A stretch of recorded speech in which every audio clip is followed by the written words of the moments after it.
It's 11:03. I don't know. We don't have a chair, but we're going to go ahead and call this meeting to order. My name is Councilwoman Ortiz. I represent District 3. If my colleagues would introduce themselves, please. Neil Dobler, District 7. David Banks, District 4. And I know we have a lot of staff, so I'll just ask staff when they're talking if they will introduce themselves for us. If that would be great for us. We also have the city manager with us, and we appreciate that. City manager, if you want to join us at the table, that'd be great. There's plenty of room at the table, but not enough. Next thing is election of the chair. I didn't ask, Rosie, are you guys ready? Yeah. Are we live? Okay, I didn't ask that. Yes, you're good. I will, since we don't have a chair right now, just step in if I could and nominate Councilwoman Ortiz to be the committee chair. Got a second? I'll go ahead and call for the vote. All in favor, say aye. Aye. Aye. Thank you. One thing about me, I like to get in and get out, so hopefully we can do that. Number 3, project budget and scope amendment to the TPAC City Hall HVAC project. Would that be you, Braxton? Yes, Braxton Copley, City of Topeka Public Works Director. This first item that we have for you is some good news. Overall, we are going to be able to decrease the project budget by $2.6 million.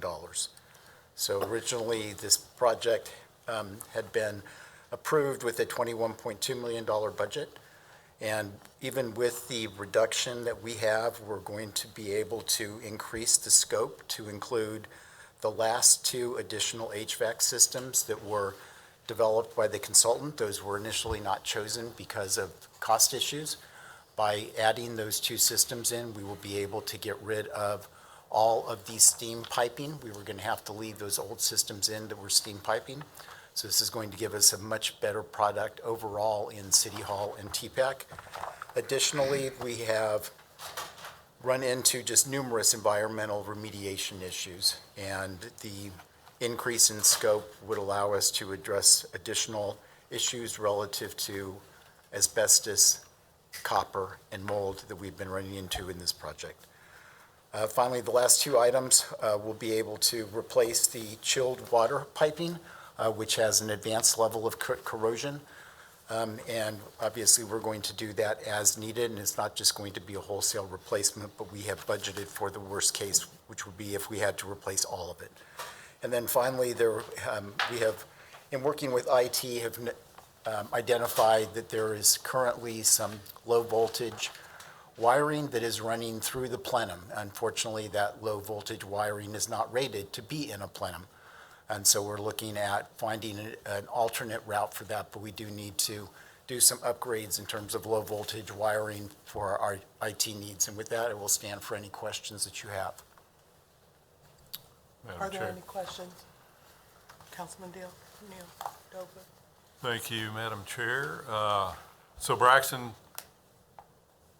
4 or 5 words here, reduce the project budget from 21 million to 18 million and add a number of items to the original scope.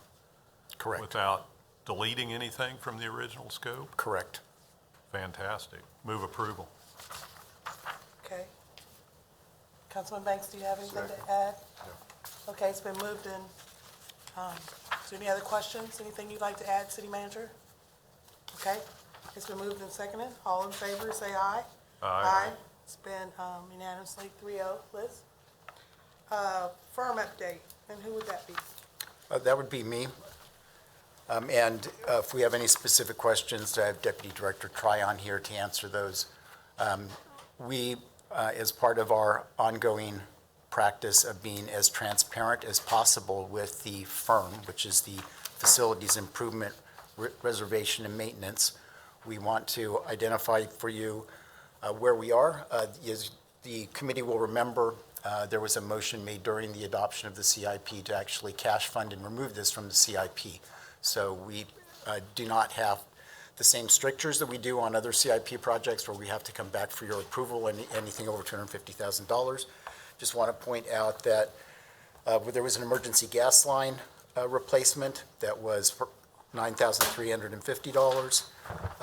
We ran into a bit of a snag with the re-roof of City Hall Municipal Court.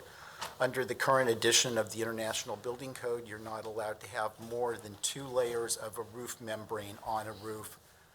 As we were going in, we thought that there was a single layer, but as we got in, we realized that there are already 2 layers on there, so that is going to require the complete removal, which is what increased this project cost by a total of $65,000 to bring us up to the $232,116.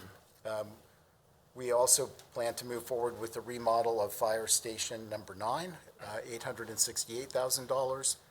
We have the second phase of the TPAC fascia work. The first phase was budgeted right at $250,000. The second phase is budgeted right at $240,000. And then a last item that we definitely plan on doing is the replacement of the almost 30-year-old boilers at LEC that provide all the heat to that law enforcement center. These boilers are actually beyond their useful life. We feel that for the law enforcement center to be able to operate efficiently, we need to replace the boilers. That's budgeted at $400,000, and then the memo identifies a number of additional items that we will be looking at to pick up under the 2024 firm, including we are currently in very preliminary design to address the ADA issues on the east side of the Topeka Arts Center. Right now, there is no accessible path on the east side, so people have to follow a very tortuous path on the west side to get across to get into, say, for example, Municipal Court and the City Council chambers. Gladly stand for any questions. Are there any questions? Councilman Douglas? Thank you. No specific questions on the dollar amounts, Braxton. Just a little bit of discussion, if you would, on our, really probably 2 of our major facilities, the LEC and City Hall. We've ignored maintenance to some extent, and for a lot of good reasons, for a number of years on both of those. Could you talk a little bit about when we're finished with the repairs to City Hall, what's that going to look like? What does that mean for the life of that building? And then also the LEC. I know 2 or 3 years ago, we were talking about perhaps in conjunction with the highway project, looking for someplace different for the LEC. There was a lot of discussion about the building itself and its lifespan. We're putting significant dollars into the LEC. Where do you think that leaves us long-term with that facility? So as much as you can address both of those items, I'd appreciate it. Thank you. Quick elevator speech on City Hall TPAC. Obviously, it's an historic building. We're able to leverage the state historic tax credits to help us with the additional costs. As part of the rehabilitation, we're talking largely about building envelope issues. So we should be able to get another 50 to 75 years out of going in and doing all the repairs to the facade. In addition, there was significant issues in terms of the HVAC. Many of the pieces of equipment were original to the building, so they were literally built in place, and to be able to remove them, we had to cut and chunk those up. So figure for a new mechanical system, you're looking at typically estimated useful life of 20 years. This will be much more energy efficient. So this sets us up in terms of TPAC City Hall for many, many years of use of it without having all this deferred maintenance hanging over us, because in many times it was inefficient to go in and repair an antiquated system, HVAC system, and it would oftentimes take a lot of additional time waiting for parts. So quick and dirty where we are with TPAC HVAC, or TPAC and City Hall. As to the Law Enforcement Center, what we're trying to do is address some of the mechanical issues. Again, for example, the boilers, we're at the end of the useful life. By being able to replace those with new, more energy efficient ones, puts us in good shape in terms of moving forward. There, we still have some structural issues to deal with in terms of parking lots, roof deck patching, and that's why we have the firm, which is to help us identify and budget and plan for those, and to basically do it using the best information that we have and try to make smart, prioritized decisions. Thanks, Braxton. Madam That's Chair. all. Yes, Councilman Banks. Braxton, I'm looking at project on the number 9 fire station. It says about an additional bay. So are we adding a third bay or just increasing the height? Councilmember Banks, great question. The issue is to add additional height to the bays to be able to bring in this new, more modern equipment that is larger than the older engines.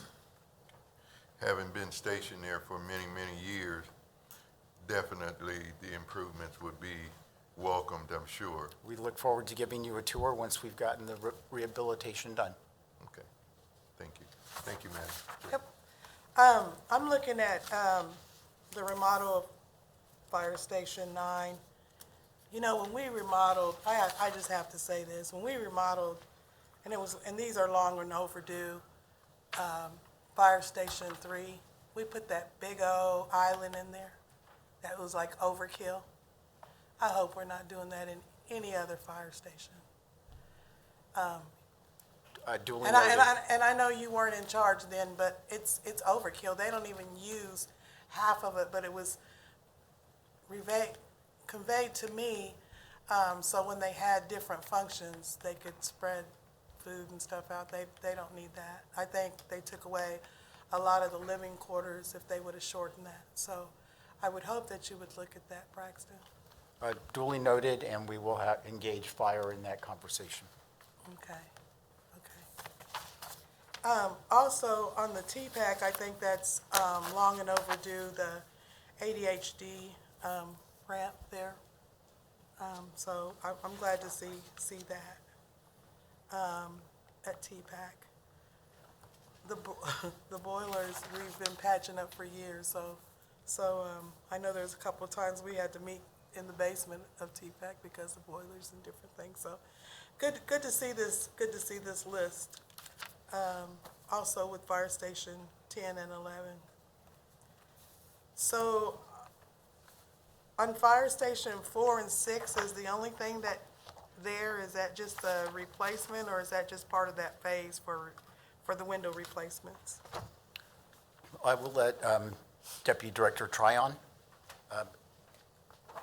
come up and add context to proposed improvements at the fire stations. So to answer your question, we had window replacement as part of the initial program in all of the fire stations. So the first phase of our renovations was to handle a lot of the components that were not the interior creature comforts of the fire stations. Taking care of the windows was one of those.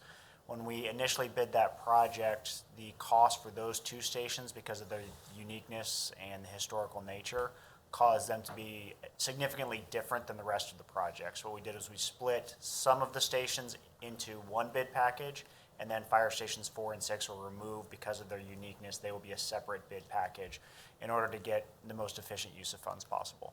Okay. Thank you. Are there any more questions on this? If not, we'll move to, thank you, Braxton, number 5. And who would that be? Amendment? Actually, I will be your point of contact for All all right. remaining items on the agenda. Just making sure you got that hat. Many.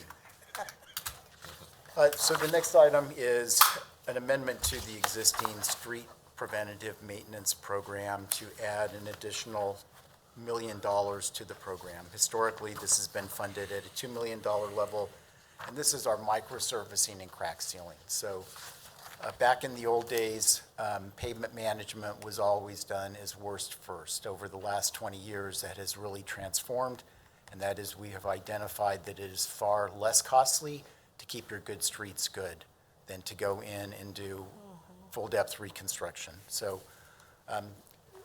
the bottom line is that we've made good progress over the last 6 years in terms of moving our PCI, which is Pavement Condition Index. Back in 2016, we had an overall PCI of 54.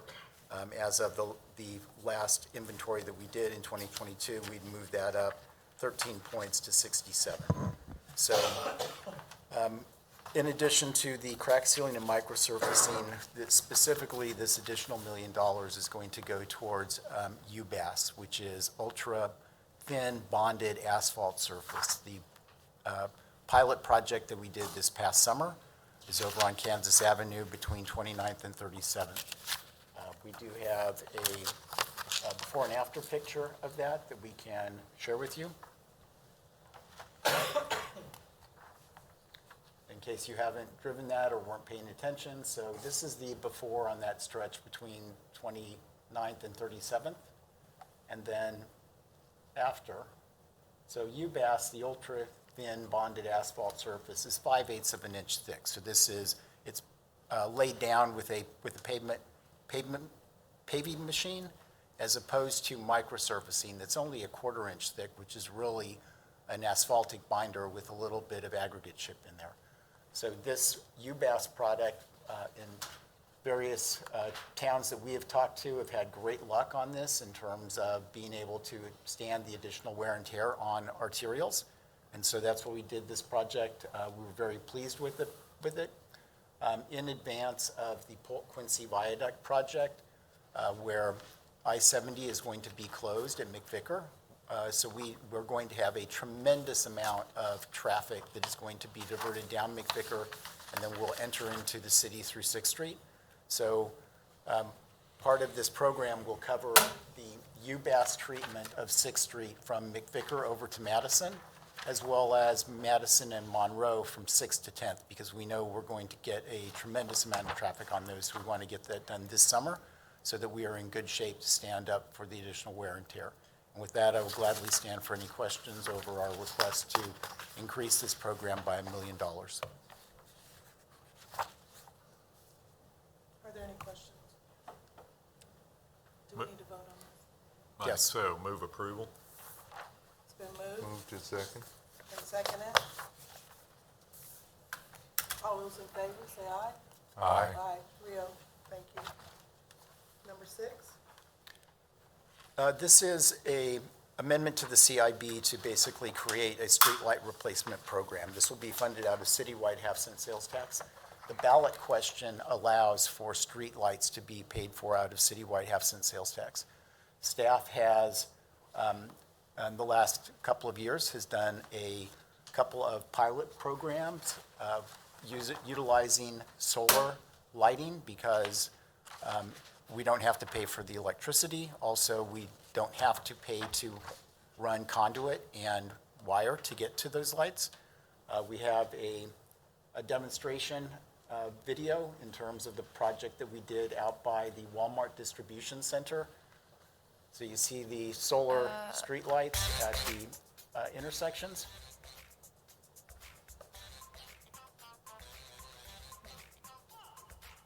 This has been, project was very well received by the staff at the Walmart Distribution Center. In fact, it was complaints from their general manager about the lack of lighting out there that led to us taking a look at this. Von Roach is the manufacturer of these particular lights.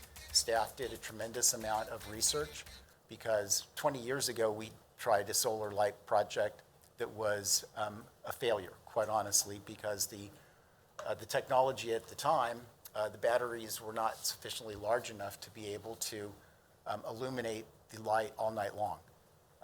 These have had a proven track record in Northern Europe, so we knew that if they could withstand those winters, they'd be able to withstand ours. This project has performed admirably, even during the subarctic freeze that we had, that we went literally 3-4 days without even seeing any sun, and 10 below temperatures.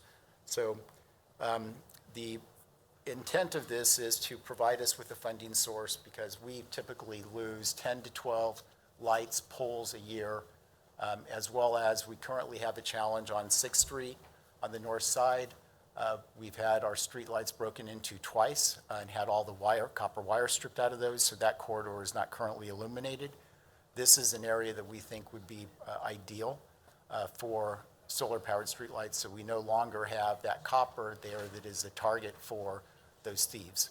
So these are just some examples of why I'm fully supportive, and I would ask for your support to allow us to fund, to use citywide half-cent sales tax to the tune of $100,000 a year for a streetlight program. Any questions? Yes, Councilman Dolan. What's the cost of a solar-powered streetlight? The ones like the ones out at Walmart Distribution Center that are, I call them commercial graded, installed, are just under $10,000. Thank you. Any other questions? I'd ask for approval of the resolution. Motion to approve? Motion to approve? Second. Second. All those in favor, say aye. Aye. So passed. Alley and sewer, number 7. Yes, ma'am. We have companion resolutions for you.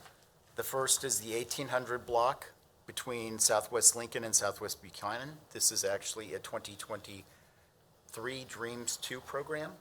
Total cost of this is $294,000, and that's because the alley is 114 and the sewer is right at 180. Again, it doesn't mean once a utilities guy, always a utilities guy.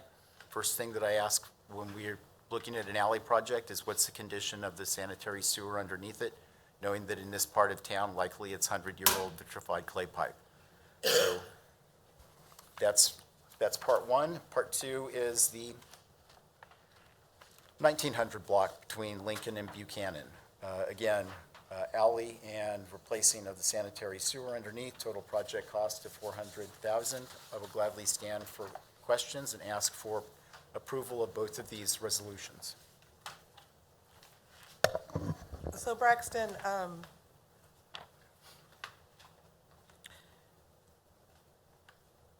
this is alley repair? It's going to be full-depth reconstruction of the alley in concrete after Right. we replace the sanitary sewer. I guess I'm just a little, so it's concrete now, right? Yes, ma'am. That's what I Our thought. current standard for alleys is 7-inch reinforced concrete. This is one of my NIAs, that's why I was asking. I thought I remembered that. Okay. Yep. Any other questions? Any motion for approval? Motion to approve. Second? All those in favor, say aye. Aye. Aye. 3-0, okay. And that was, just to be clear on the record, that was approval of both of the resolutions, correct? Is that correct? Was that motion for both of them? Okay, yes, correct. Thank you, Braxton. Number 8, pavement management program, 2024. Yes, so we have, the next 3 items will be resolutions, and they are all projects under our pavement management program. These are all going to be mill and overlay with full-depth patching as necessary. The first is Menninger Road from Green Hills Road to Rochester. The second one is Northwest Elm Row from Spangles to Topeka Boulevard. That one will include some stormwater work as well. And then the last one is Southeast Greenfield Court, which is a long cul-de-sac. And I'm happy to answer questions on any of them or that you might have. Are there any questions?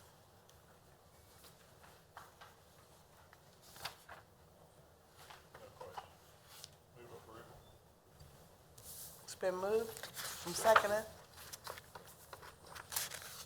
All those in favor, say aye. Aye. 3-0. Thank you, Braxton. Thank you. And just to be clear, that was approval of all 3 of the resolutions. Is that correct? That's correct, Braxton.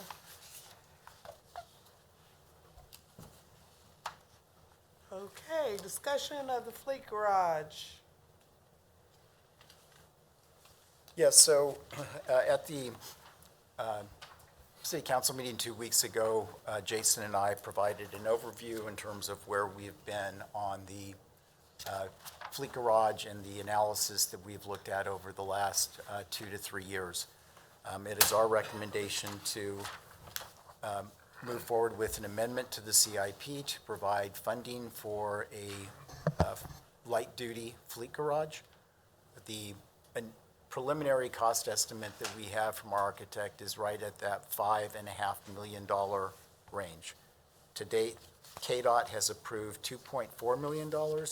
We have an additional $748,000 of requests to them for compensation for the existing fleet garage.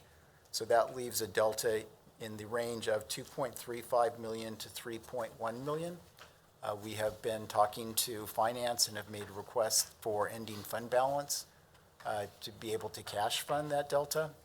That will be on the council agenda for March 5th to have the discussion, and that ultimately would be a city council question. So this would be alternate of GO bonds or cash ending balance. And so, again, this is to get us started on this journey. Q1 of 2025, the existing garage is coming down, so we are going to have to be out of there, and we're going to have to find some kind of temporary home to get us through for a year and a half to be able to get a new garage constructed. The city council will have to approve this resolution. If the committee approves it, then the next step would be we would put an RFP together, and we would go out and select a design-build consultant, and then, so that contract would come back in front of you. And then, last but not least, because this project is over $250,000, that would require city council approval before we put that out to bid. So before we actually go into construction, city council will get yet another opportunity to look at the scope of the project, location, all of that information. So this is truly the first step in what's going to be a long journey. So we've got to start here in order to find, we still haven't found a location, is that correct? We're still looking? My recommendation would be to put the parking garage at the Madison lot that we already own, that's already tax exempt because it's centrally located to Holiday LEC and the City Hall. But that's a recommendation. There are obviously other locations. Staff have looked at, I believe, 12 different locations over the course of the last couple of years. Many of those were eliminated because, for example, they were in the floodway, or there were environmental issues, or a property owner wanted 4 times the value, the appraised value. So we've looked at many, many places, whether they're bare dirt or existing structures. So first point would be select a consultant, look at locations, either new build or even potentially finding an existing building and rehabilitate it, right? There's a garage is a pretty unique facility that has unique needs on it. Not every building could be converted without a tremendous amount of expense into a garage. So obviously, I would like to get a consultant and a design-build team to be able to make recommendations as to what is the best path forward and take that to you guys. Okay. Councilman Dobler? Thank you, Madam Chair. Braxton, talk a little bit about the temporary situation for the next year and a half. What's the current thinking on that? So Henry McClure had sent a video at the old Sears garage, which is a mainline printing. City staff had already talked to them, and they planned to tear that building down, and they also had said that there were some other issues on that. While I would not want to be there for a long term, at 19th and 1900 Topeka, there is an old garage there. We have tried numerous times to reach out to the owner. We've not gotten any response. It's an out-of-town owner. We've heard rumor that there was substantial issues, environmental issues, because of flooding in a previous event. So we don't know if that would even be a safe location. Again, we have looked at a number of things, talked to KDOT. They've offered a couple of stalls in their facility at Gage, but 3 stalls doesn't get it done when you used to having 16 stalls and you're trying to keep a couple hundred police vehicles in service. You know, we have, in some respects, been a little handcuffed because there has been a lot of question about whether the city of Topeka should even continue operating fleet services. So we've been amassing information for you to be able to tell you that I firmly, personally believe that we are offering a better service at a lower cost than if we were to engage a third party. So I don't have a silver bullet for you, Councilman Dobler, in terms of where we're going to go, but we are looking, trying to find something. If you all have ideas, by all means, please share them. But just, if I could follow up, thank you. Just to be clear, we will have to find a temporary space. If we started today, we could not build a new garage in time to have it in service by the time the old one comes down, correct? That is absolutely true. I'm looking Right. at probably, if I was in front of you right now, in terms of being able to move forward with the design-build contract, I'm probably still a year and a half out in terms of getting the thing designed and then getting it constructed. So I think I'm going to support this today because I think we need to get the process started. And I think, I mean, I've been at this for probably close to 4 years in this committee, talking about the options of outsourcing. And I think I'm finally to the point where I agree that it probably ought to be, for the most part, an internal operation. I know there's sentiment on the council, I heard it last week, that, you know, if we have to find a temporary spot for a year and a half, let's take some time to make sure that the new facility that we're going to build is everything we need and more, not from a cost standpoint, from a function standpoint. And I think there's also discussion, I know we've talked to the county and other entities that don't have anything to do with the city, and that hasn't, we haven't found any good partners there. But I think last week there was mention, there are some other entities that are either directly or partially under the purview of the city, the MTAA, the Topeka Transit, even the library, that operate fleets of some sort. Is this an opportunity to build a consolidated fleet facility that perhaps would service more than just the city of Topeka? I'm not advocating that, I don't know the answer, but if we have time, since we're gonna have to go somewhere temporarily anyways, I think we ought to make sure those get answered. Don't need the answers now, don't need to bring them back, but if you're gonna hire a consultant to look at sizing and those other things, then perhaps that's a good time to ask those questions. Thank you, Madam Chair. Very well received. I totally agree. I'm not sure how many of you guys know, but I talked to Braxton that we were looking at fleet in East Topeka, at 6th and Deer Creek Traffic Way. Sixth and Deer Creek, Yeah, the old valleys. yeah. I thought it was perfect. And then I didn't hear anything more from it. And we even went in and paid to tear down the old Valley's building. That was my understanding. And next thing I knew, that we weren't interested in that. And I don't even know if we could get that property now. It's right off the highway. It would clean up that area. I know it's a lot of money putting in that area, but it would really, really clean it up. And I think it would send a good message that, you know, we're concerned about East Topeka, or we're putting, we're building over there. We believe in it. Now it's just dilapidated with a few buildings, and then we've got Lindenmuth over there that, at that particular time, his daughter was overseeing the property, and now he's overseeing the property. So I don't even know if we could even get the property back with that. But that would have been perfect to have all of that traffic in and out, kind of like Billard. You know, I was talking to one of our, well, actually it's Liz, who lives across the street from Billard Airport, and she says they don't really have a whole lot of crime because they've got all those highway patrol guys in and out of there. And you never know when they're coming, you never know when they're going. And I thought that would be excellent to have that down there. So, again, I hate when we go in and and I know it has nothing to do with the people there was a former, city manager, but I hate when we do those things and then we just kind of say, no, that's not gonna work if we're gonna build it for the ground up. The only question I have, Braxton, and I appreciate, your expertise, how much of that is gonna take away from our parking lot? And how much of that would take away from the buses when they go to T-Pack?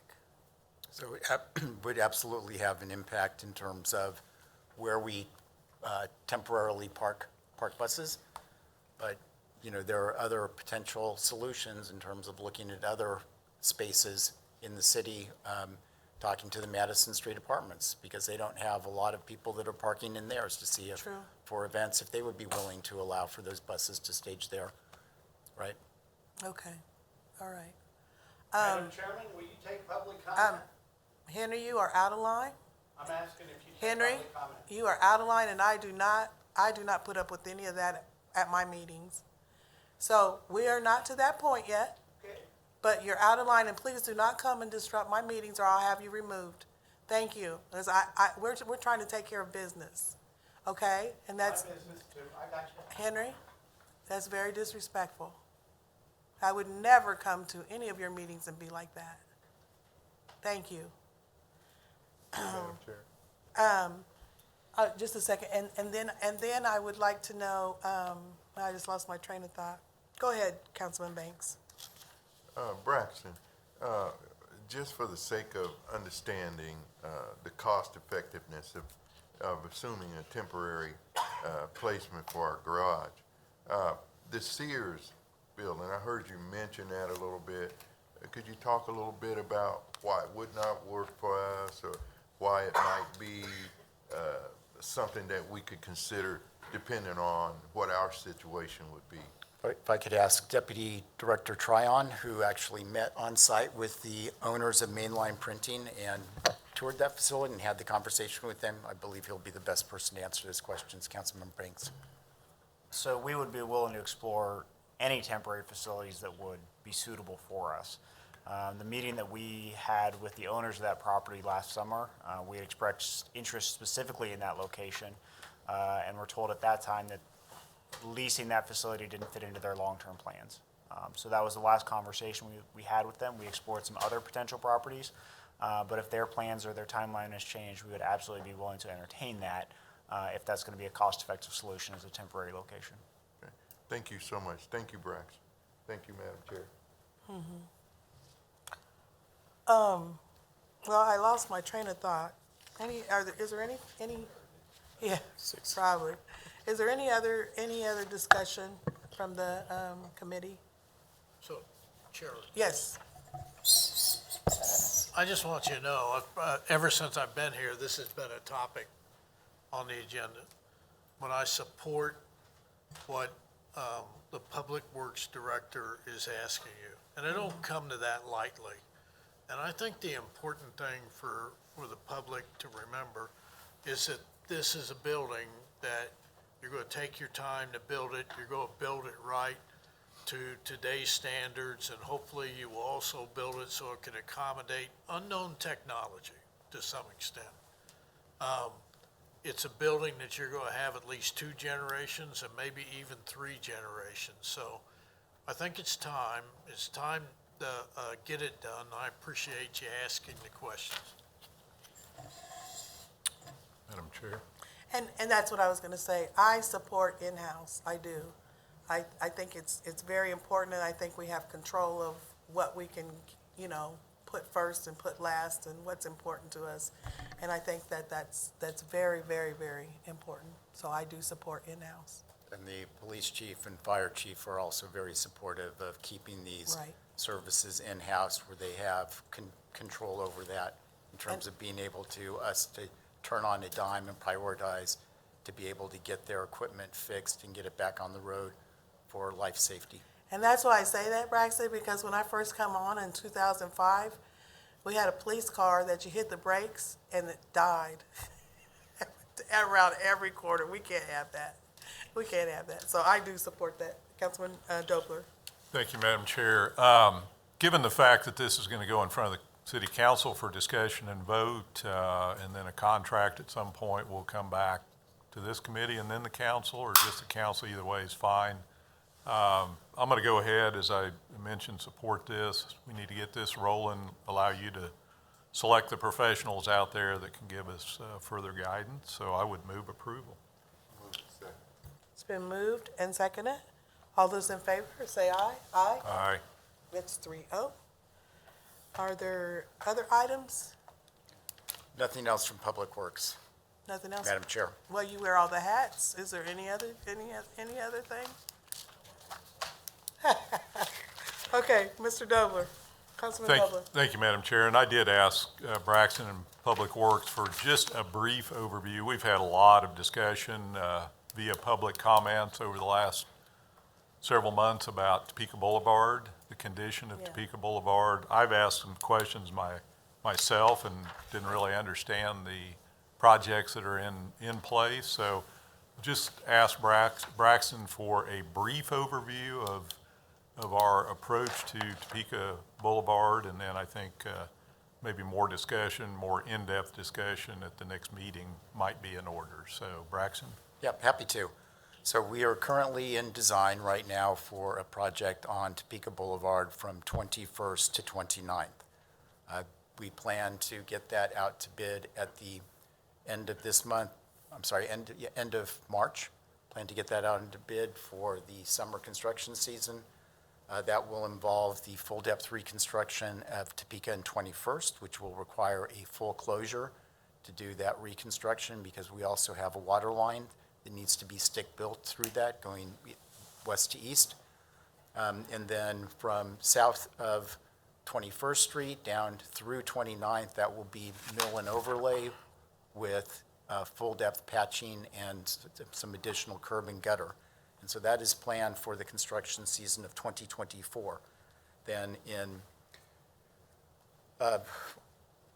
we are currently in the process, we have a consultant in place for Topeka Boulevard from 15th to 21st. Now that is a JADO-funded project, so that would allow us to do potentially full-depth reconstruction. In fact, it was scoped and budgeted in the CIP for full-depth reconstruction. But as we've had discussions at the JEDO and discussions with this governing body, what we will do is initially instruct our consultant to come up with a couple of different options so that we can come back in front of you to get your guidance in terms of the scope. So it may be as simple as a mill and overlay with full-depth patching where necessary, or it may be that the governing body decides that they want to go ahead and do full-depth reconstruction, including reconstruction of utilities, as well as adding some complete street items. So we will come to you with some options in terms of, think of the old Sears ads, a good, better, and best, right? And then you guys can provide us with direction from a policy standpoint of which way do you want us to go. But that project, we're looking at construction in 25 and 26th, and then the 29th through 38th section of the boulevard, we were looking at construction for 26 and 27.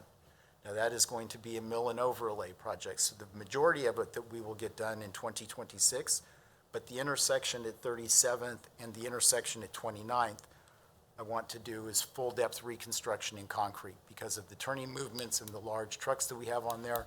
That's going to be a superior surface. I realistically cannot reconstruct both of those intersections in one construction season. So we'll reconstruct one of the two in 2026 and the other one in 2027. And then the last project that we have in the slate in the CIP is 38th to 49th, and that's scheduled for 2028. And again, that will be largely mill and overlay with full-depth patching as needed. Very good. Thank you, Braxton. I appreciate it. Councilman Banks, do you have anything you'd like to add? No? Okay. City Manager, do you have anything? Thank you, Chair Ortiz. I would just say, as you know, as elected officials, There's a lot of public works projects going on out there. Lot. Braxton's people are still doing pothole repairs, and they will be doing pothole repairs for a long time as a result of the winter. But what I've been impressed with is the attention to detail, to his people getting out there, to his leadership, helping make sure that we get those things done for the public. And I too appreciate the timely manner. Thank you, Tony. That not only do they respond back to us, and thank you, Braxton, but they get it done. So, speaking for myself and some citizens, they appreciate it. Is there anything else? If not, this meeting is adjourned. Thank you.